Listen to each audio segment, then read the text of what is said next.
ঈদের দিন বড় আনন্দ, সবাই বাড়ি বাড়ি যায়, নাস্তা খায়, কত নতুন পোশাক।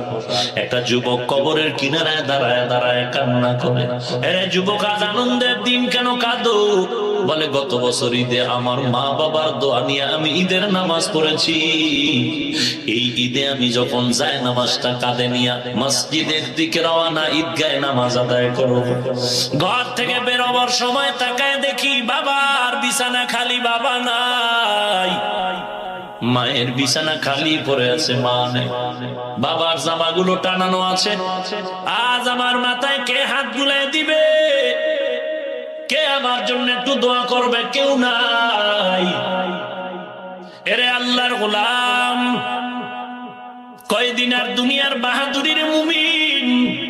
এই জীবনে কত যুবকের জানাজার ইমামতি করলাম, কত যুবক কবরে দাফন করলাম।